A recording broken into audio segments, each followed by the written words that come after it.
ওই বনবাসী আর ওর মর্কট দূতের জন্য আমার এই লঙ্কায় কোনো স্থান নেই।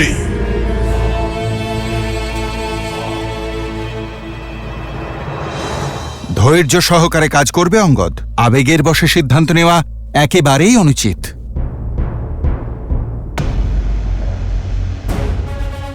কিন্তু আমার জন্য আমার কাজ অত্যন্ত আবশ্যক। আমার কথা যাতে তুমি ঠিক করে বুঝতে পারো, তাই সমতুল্য স্থান অত্যন্ত প্রয়োজন। তাই আমি আমার স্থান নিজেই বানাবো। আর প্রভু শ্রী রামের ভক্তিতে এতটাই শক্তি আছে যে আমার স্থান তোমার থেকে অত্যন্ত উঁচুতে হবে।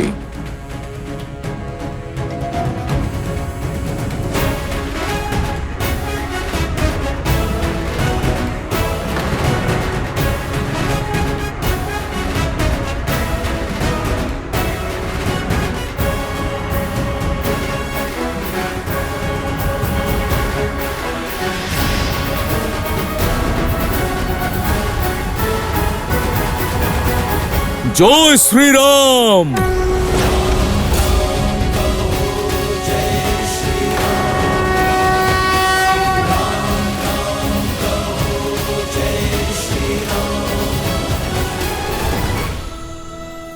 ভালো মায়া দেখিয়েছ তুমি লঙ্কার পথে ঘাটে। অনেকবার এমন খেলা দেখেছি আমি। কি ভেবেছে তোমাদের রাম মুষ্টিমেয় বানরদের দিয়ে সাগরে সেতু বন্ধন করলেই এই সমগ্র সংসারে ওর নামে জয়ধ্বনি উঠবে? সাগর তো পক্ষীও পার করতে পারে, কিন্তু আমি সেই দশানন যে স্বর্গ জয় করতে চাইলেও কোনো সেতুর প্রয়োজন পড়ে না। তোমার বীর পিতার মতোই তুমিও এক বীর। আমাকে সংবাদ দেওয়া নয়, আমার উপদেশ শোনা প্রয়োজন তোমার। যে বনবাসী তোমার পিতাকে হত্যা করেছে, যাও বধ করো সেই বনবাসীকে, আর নিজে হও কিষ্কিন্ধা নরেশ। আমি প্রতিশ্রুতি দিচ্ছি, কিষ্কিন্ধা সর্বদা আমার ছত্রছায়ায় থাকবে। যাও বীরের মতো নিজের পিতার হত্যার প্রতিশোধ নাও। নিয়তি যখন চায় যে তুমি কিষ্কিন্ধা নরেশ হও, তাহলে কেন এক বনবাসীর চরণে দাস হয়ে পড়ে আছো? কেন এভাবে নিজের জীবনের সর্বনাশ করছো? কেন? যে পিতার কথা তুমি আজ বলছো, উনিও ওনার অন্তিম সময়ে শ্রী রামের কথা মনে করেছেন। আর ওনার অন্তিম উপদেশ ছিল আমি যেন সর্বদা শ্রী রামের সেবা করি। আমার পিতা নিজের ভুল বুঝতে দেরি করেছেন, কিন্তু তুমি আমার পিতার বন্ধু, তাই তোমায় বোঝাচ্ছি, তুমি বিলম্ব করো না। অন্যথায় আফসোস করার জন্য অতটাও সময় তুমি পাবে না যতটা আমার পিতা পেয়েছিলেন। মৌন হও বানর। তুমি যার গুণগান করছো, কাপুরুষ সে, কাপুরুষ যে নিজের স্ত্রীর অপহরণকারীকে বারবার শান্তির প্রস্তাব পাঠায়, সেই কাপুরুষের সংবাদ এনেছ তুমি। যে দয়াকে তুমি কাপুরুষতা বলছো, সেটাই হলো শ্রীরামের সবচেয়ে বড় শক্তি। শুধুমাত্র এক মুহূর্তে তোমার সমস্ত রাক্ষসকুলের মস্তক বিচ্ছেদ করার শক্তি আছে ওনার কাছে। তাই সন্ধে প্রস্তাব পাঠানোর সাহস দেখিয়েছেন। উনি তোমার মূর্খতার চিন্তা করেন না, ওনার চিন্তা তোমার এই সরল লঙ্কাবাসীকে নিয়ে, যারা তোমার কারণে এমনভাবে যুদ্ধে প্রাণ হারাবেন যেন সব দোষ তাদের। প্রভু শ্রীরামের ভাবনা তোমার সামনে রাখছে, মনোযোগ দিয়ে ওনার বার্তা শোনো। রাবণকে বলে দিও অঙ্গদ, যুদ্ধ না হওয়াটাই সব থেকে শ্রেষ্ঠ যুদ্ধ। যুদ্ধের যজ্ঞে কেবল প্রজাদের শোক আর ভবিষ্যৎই পুড়ে যায়। যুদ্ধে যেই জয়ী হোক, পরাজয় কেবল প্রজাদেরই হয়। যে যুদ্ধে বিজয়ী হয় সে রাজ্য পায়, আর যে পরাজিত হয় সে বীরগতি। কিন্তু দুর্গতি সেই বালকদের হয় যারা তাদের পিতাকে হারায়। দুর্গতি সেই মাতাদের হয় যাদের কোল শূন্য হয়ে যায়। দুর্গতি সেই স্ত্রীদের হয় যাদের সিঁথির সিঁদুর মুছে যায়। যুদ্ধের পরিণামের ফল সংসার যুগ যুগ ধরে ভোগ করে, আর রাবণের ভুলের ফল সমগ্র লঙ্কা ভোগ করবে। তাই অঙ্গদ রাবণকে বলে দিও, এটাই অন্তিম সুযোগ তার কাছে। সসম্মানে সীতাকে ফিরিয়ে দিক, ক্ষমা চেয়ে সন্ধি করে নিক, আর অধর্মের পথ সর্বকালের জন্য ত্যাগ করুক। অন্যথা তার কুলকে কালের হাত থেকে কেউ রক্ষা করতে পারবে না। লঙ্কার সর্বনাশ হবে, কেবল সর্বনাশ।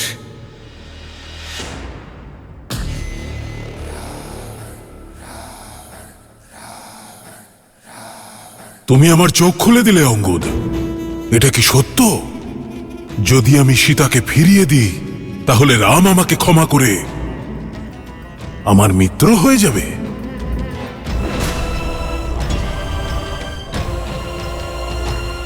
সেই সেনারা যারা চতুর্দিক থেকে লঙ্কাকে ঘিরে রেখেছে, তারা ফিরে যাবে? আমার বিশ্বাস হচ্ছে না।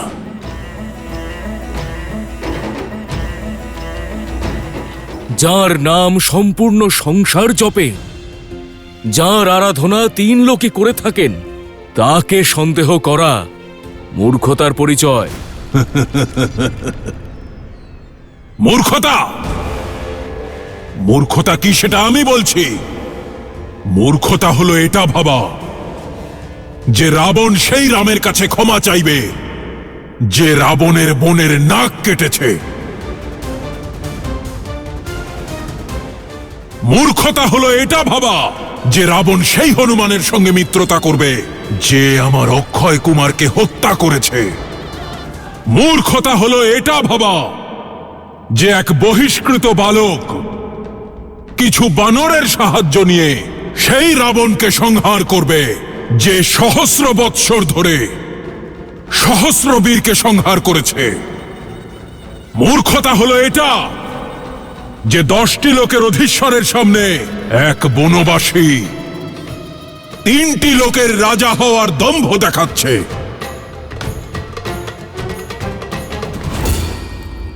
এবার মন দিয়ে শোনো, বলে দিও ওই ভণ্ড কাপুরুষ বনবাসীকে আমি তাকে এমন মৃত্যু দেব যে স্বয়ং কালও ভয়ে কেঁপে উঠবে। আর যদি বলো সীতার কথা, তাহলে বলে দিও ওই বনবাসীকে ও যেন ভুলে যায় নিজের স্ত্রীকে। যেভাবে নিজ রাজ্য থেকে বহিষ্কৃত হয়েছে, ঠিক সেভাবেই সীতার জীবন থেকেও যেন চলে যায়। কারণ এখন সীতার সঙ্গে রামের নয়, রাবণের নাম উচ্চারিত হবে। রাবণের! সাবধান রাবণ! আর একটাও কথা নয়। বার্তা নিয়ে এসেছিলাম মহাজ্ঞানী রাবণের জন্য, কিন্তু উত্তর দিল এই দাম্ভিক রাক্ষস। আমি দূত, তাই তোমার সম্মান রেখেছি, কিন্তু এর অর্থ এই নয় যে আমি আমার প্রভুর অপমান সহ্য করব। তুমি তোমার এবং এই লঙ্কার দুর্ভাগ্যের জন্য নিজেই দায়ী থাকবে রাবণ। তুমি এবং তোমার বংশের বিনাশ নিকটেই। সহস্র বর্ষ ধরে এই সতর্কবাণী শুনেছি আমি। রাক্ষস বলে ডাকলে তো আমায়। এবার বোঝাবো তোমাকে যে রাক্ষসেরা বানরদের সঙ্গে কি করে। রাক্ষসগণ, কেটে ফেলো এই উদ্ধত বানরের মস্তক আর অর্পণ করো আমার চরণে। শক্তি আমি তোমায় দেখাবো শ্রীরামের ভক্তির। জয় শ্রীরাম!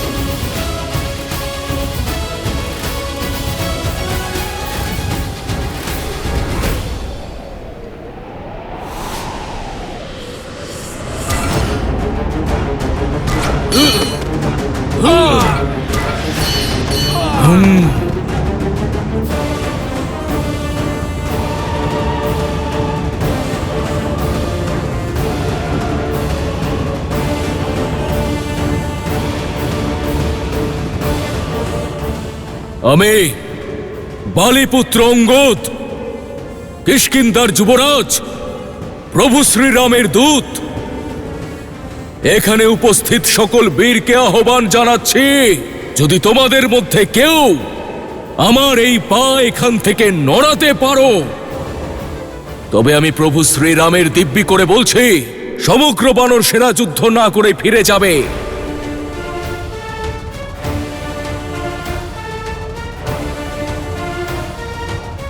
মাতা সীতার ওপর কোনো অধিকার ফলানো হবে না, এবং কিষ্কিন্ধার সঙ্গে অযোধ্যাও সর্বদা দশাননের দাস হয়ে থাকবে। জয় শ্রীরাম।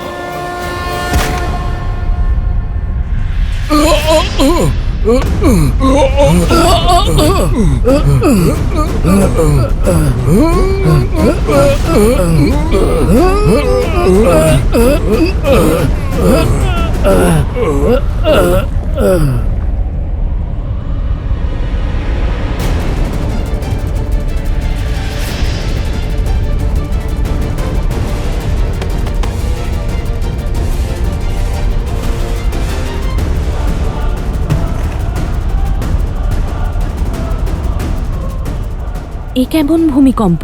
ভূমিকম্প কিনা জানি না, তবে তোমার ওই রামের দূত লঙ্কেশের সভায় গিয়েছেন।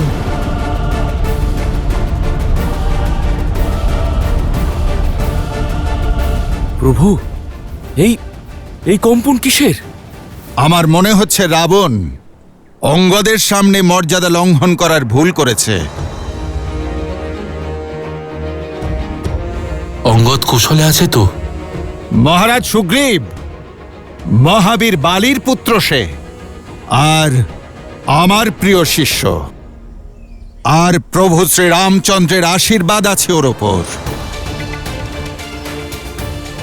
বিশ্বাস রাখুন মহারাজ, অঙ্গদ যার কাজ করার জন্য বেরিয়েছে তাকে রক্ষাও সেই প্রভু শ্রীরামই করবেন।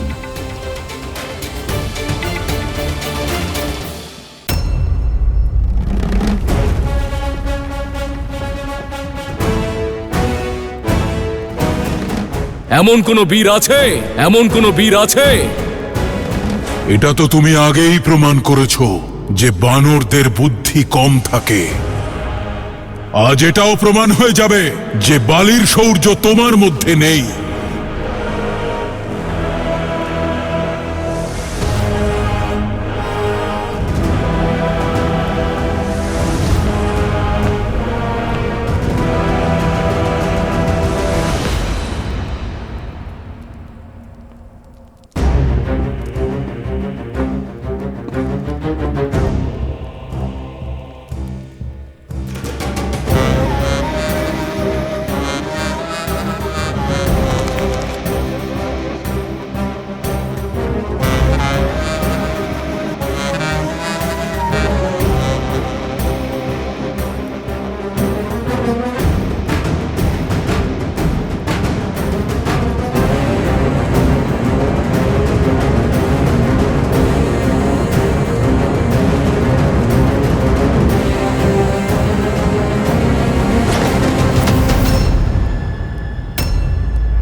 ব্যাস, এরাই হলো তোমার বীর দশানন। এদের মাধ্যমেই তুমি দিগ্বিজয় করবার কথা ভাবছিলে। মৌন থাকো মূর্খ বানর, এখনো তুমি যোগ্য হওনি যে ইন্দ্রজিতের সামনে দাঁড়িয়ে নিজের উপলব্ধি ব্যাখ্যা করবে।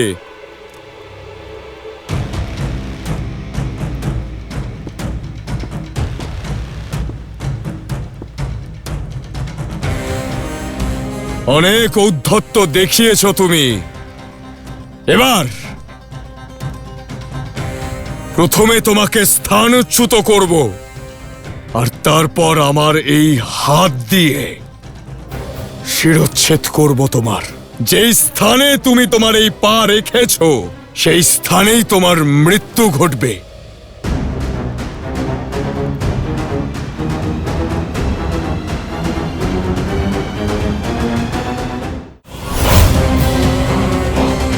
ইন্দ্রজিৎ, কোন ইন্দ্রকে জয় করেছিলে? নাকি কোনো ছোট বালককে ধাক্কা দিয়ে তার নাম ইন্দ্র রেখেছিলে? তোমার এত দুঃসাহস, উদ্ধত বানর! মেঘনাদ,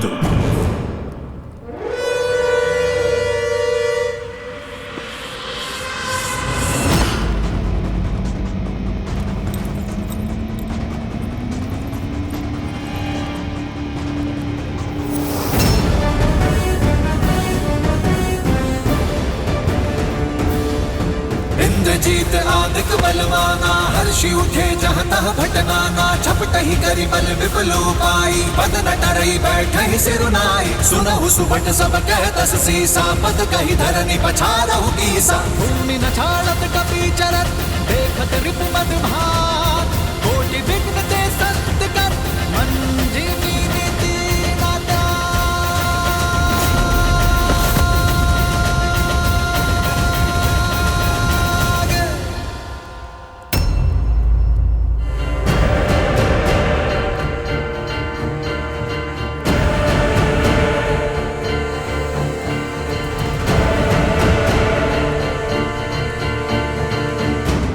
ইন্দ্রজিৎ, কোন ইন্দ্রকে জয় করেছিলে? নাকি কোনো বালককে ধাক্কা দিয়ে তার নাম ইন্দ্র রেখে দিয়েছিলে? তোমার এত দুঃসাহস, উদ্ধত বানর! মেঘনাদ,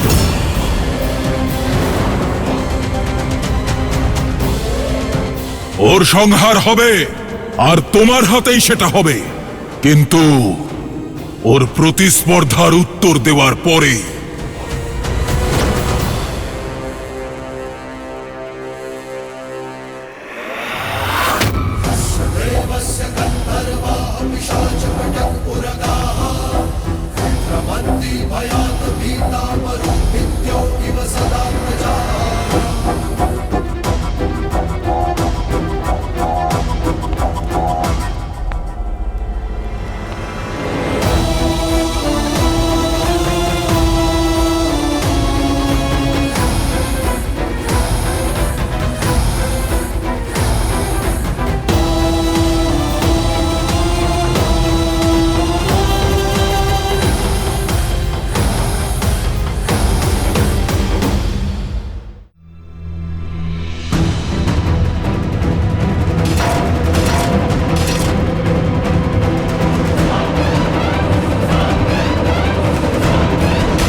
আরে আরে, এ কি করছো দশানন? দূতের পা ধরতে নেই। যদি পা ধরতেই হয় তাহলে গিয়ে প্রভু শ্রীরামের পা ধরো। হয়তো তুমি আরো পতনের থেকে রক্ষা পাবে, তোমার সম্পূর্ণ বংশ রক্ষা পাবে। শুনেছি তুমি সর্বজ্ঞানী। তাহলে একটু ভাবো, যার একজন দূতের জন্য তোমার সম্পূর্ণ লঙ্কা জ্বলছিল, আর যার দ্বিতীয় বালক দূত তোমার সকল বীরদের নিজের পায়ে পড়তে বাধ্য করেছে, তাহলে ভাবো যখন স্বয়ং প্রভু শ্রীরাম এখানে আসবেন তখন কি হবে? তোমার চেয়ে অধিক তোমার মুকুট বুদ্ধিমান, শ্রীরামের মাহাত্ম্যের কাছে মাথা নত করেছে।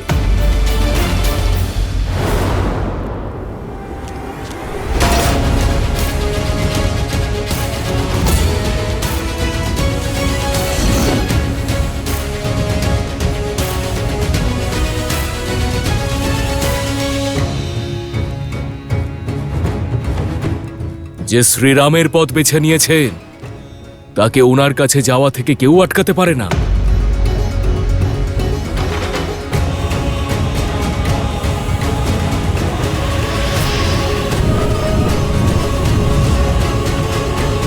প্রভু শ্রীরাম, ওটা কি আসছে?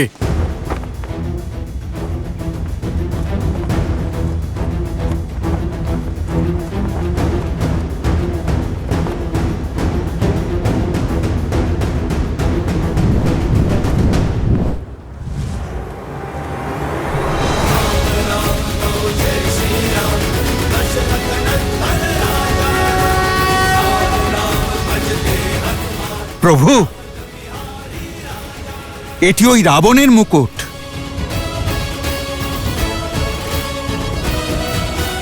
রাবণের মুকুট?